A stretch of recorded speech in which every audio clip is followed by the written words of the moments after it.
મધ્યપ્રદેશનું એક શહેર છે ઇન્દોર, જેને કેટલાય સમયથી ભારતની સ્વચ્છ સિટીનો એવોર્ડ મળે છે.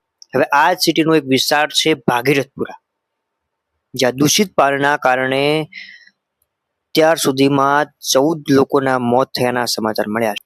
જે સિટીને ભારતની સ્વચ્છ સિટીનો એવોર્ડ મળે છે ત્યાં દૂષિત પાણી, અને એમાં લોકોના મોત. પાણીની લાઈનમાં ભંગાણ થાય છે, જેમાં ગટરનું પાણી મિશ્રિત થાય છે.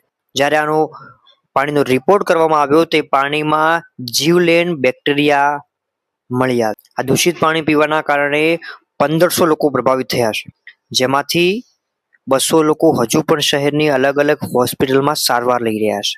હવે આમાં દુઃખદ વાત એ છે કે મધ્યપ્રદેશ સરકારના એક મંત્રી છે, એ આ ઘટનાને ગંભીરતાથી લેવાની જગ્યાએ અટાશ્ય કરી રહ્યા છે. જુઓ, आज नहीं पहुंचा हूँ, कल से आएगा।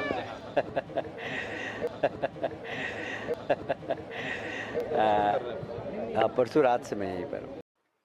આ પહેલા પણ આ વિડીયો વાયરલ થયો એની પહેલા પણ આ મંત્રીને પાણી બાબતે જ્યારે સવાલ કરવામાં આવ્યો તો એ ગાળાગાળી પર ઉતરી આવ્યા હતા એક પત્રકાર સાથે. अरे छोड़ो यार, तुम फोकट प्रश्न मत पूछो। नहीं फोकट नहीं, ये तो मैं तो वहाँ होकर आया हूँ। क्या गए तुम बात कैलाश ये बात ठीक से कीजिए, नहीं शब्दों का चयन ठीक रखिए। कैलाश जी આ મંત્રી સાહેબ દુઃખ વ્યક્ત કરવાની જગ્યાએ, સહાનુભૂતિ વ્યક્ત કરવાની જગ્યાએ ગાળાગાળી કરે છે, અટાશ્ય કરે છે. શું આમને મંત્રી પદ મળવું યોગ્ય છે? આમને તો રાજનીતિ છોડી દેવી જોઈએ.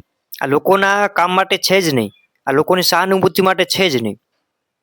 જે સિટીને સ્વચ્છ સિટીનો એવોર્ડ મળે છે, સ્વચ્છ સિટી કહેવાય છે, ત્યાં દૂષિત પાણી મળે છે, લોકોના મોત થાય છે અને મંત્રી અટાશ્ય કરે છે. શરમજનક બાબત છે, આ ખૂબ જ શરમજનક બાબત છે.